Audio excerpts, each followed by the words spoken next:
അങ്കമാലി ഐക്യ ജനാധിപത്യ മുന്നണിയുടെ കോട്ടയാണ്.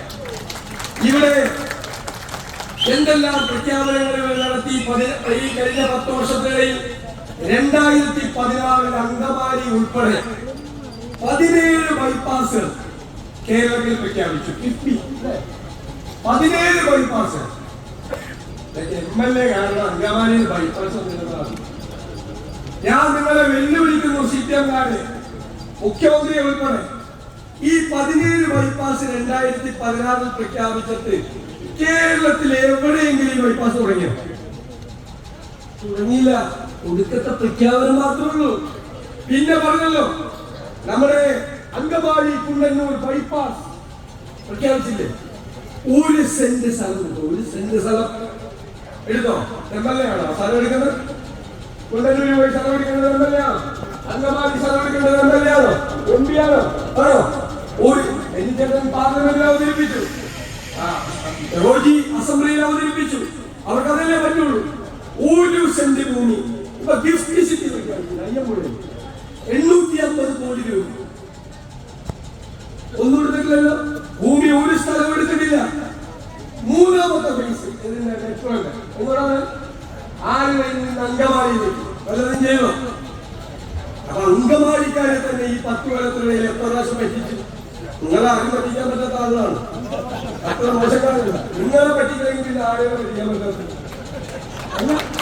നിങ്ങളെ ഗൗരവിച്ചെങ്കിൽ അങ്കമാലിക്കാരെ 4 പദ്ധതി ഈ സർക്കാർ. പിന്നെ ഇവിടുത്തെ പ്ലാന്റേഷൻ കോർപ്പറേഷൻ അല്ല ബാംബു കോർപ്പറേഷൻകാരൊന്നും ഞാൻ പറയുന്നില്ല. ഇതിന്റെ സ്ഥിതി എത്ര നമ്മളൊക്കെ കാലത്ത് എത്ര ഭംഗിയായിട്ട് നടന്നിരുന്ന സ്ഥാപനങ്ങളാണ്. പ്ലാന്റേഷൻ ഉണ്ടല്ലോ, പ്ലാന്റേഷൻ കോർപ്പറേഷനും ബാംബു കോർപ്പറേഷൻ നശിപ്പിച്ചെന്നേ, എല്ലാം നശിപ്പിച്ചു. ഇത് കാസർഗോഡ് എന്നൊക്കെ എന്നോട് പറഞ്ഞു 7000 കോടി കാസർഗോഡ് പ്രഖ്യാപിച്ച പാക്കേജ്. അപ്പൊ ഞങ്ങൾ അസംബ്ലിയിൽ എഴുതി ചോദിച്ചു, എത്ര രൂപ ചെലവാക്കി? വട്ടപ്പൂജ്യം. തീരപ്രദേശത്ത് 12000 കോടിയുടെ പാക്കേജ്. ദൈവമേ, തീരപ്രദേശത്ത് ദുബായ് പോലെ പോയത് ചോദിച്ചപ്പോൾ പൈസ ഒന്നും ചെലവാക്കിയില്ല.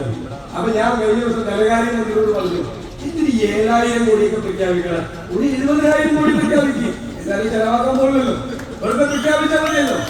ഇതുപോലത്തെ തട്ടിപ്പുകളാണ് കേരളത്തിൽ നടക്കുന്നത്. തട്ടിപ്പ്. എന്നിട്ട് മുഴുവൻ മുച്ചൂട് മുടിച്ചു. എന്നിട്ട് ഇപ്പൊ ഫ്ലെക്സ് വെക്കാം, ബോർഡിങ് വെക്കാം, ശരിയാക്കിയത് കേരളത്തിൽ. ആരുടെ കാശാണ്? ആ കാശ് നമ്മുടെ കാശാണ്. എന്നിട്ട് CPM AKG സെന്ററിൽ ഒരു സർക്കുലർ ഇറക്കി. എന്താ സർക്കുലർ? നവകേരള സർവേ. DYFIക്കാരും CPM-കാരും പോകണം. ആരാ കൂലി കൊടുക്കുന്നത്? പൈസ കൊടുക്കുന്ന ആരാ? നമ്മുടെ നികുതി പണം. ഞങ്ങൾ കോടതി പോയി ഒന്ന് സ്റ്റേയും വെച്ചു. നവകേരള സർവേ ഇവരിപ്പോ പുസ്തകമായിട്ട് ഇറങ്ങിയേക്കാം, ഒന്നും നടപ്പാക്കിയിട്ടില്ല. ഏറ്റവും ദിവസം ബെഞ്ചമിൻ കോശി കമ്മീഷൻ റിപ്പോർട്ടാണ് ക്രൈസ്തവരെ കുറിച്ച് പഠിക്കാൻ. ഇന്നേ വരെ ആ റിപ്പോർട്ട് വലിച്ചുകൊണ്ടിട്ടില്ല. റിപ്പോർട്ട് ടേബിളിൽ വെച്ചില്ല. എന്തെന്ന് വന്നിട്ട് പറയാണ് 222 ശുപാർശകൾ നടപ്പാക്കി. ഇത് റിപ്പോർട്ട് പൂർത്തി വെച്ചിട്ടില്ല. എന്താ ശുപാർശയുടെ ആർക്കും അറിയാൻ പാടില്ല. പച്ചക്കള്ളം പറയാണ്, നോണ പ്രചരിപ്പിക്കുകയാണ്, വ്യാപകമാണ് ഇതെല്ലാം. അതിനൊക്കെയുള്ള മറുപടി ഈ തെരഞ്ഞെടുപ്പിലുണ്ടാവും. ഞാൻ നിങ്ങളോട് പറയുന്നു, നമ്മുടെ UDF ടീം UDF 100-ലധികം സീറ്റുമായി കേരളത്തിൽ അധികാരത്തിലേക്ക് കൊണ്ടുവരും. അങ്കമാലിക്കാരോട് എനിക്ക് പറയേണ്ടത്, അങ്കമാലിയിലെ എല്ലാ കാലത്തെയും റെക്കോർഡ് ഭൂരിപക്ഷം കഴിയോ? റെക്കോർഡ്.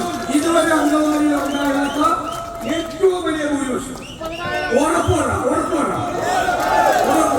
ഞാൻ ആ വാക്ക് സ്വീകരിക്കുന്നു, അത് സ്വീകരിക്കുന്നു.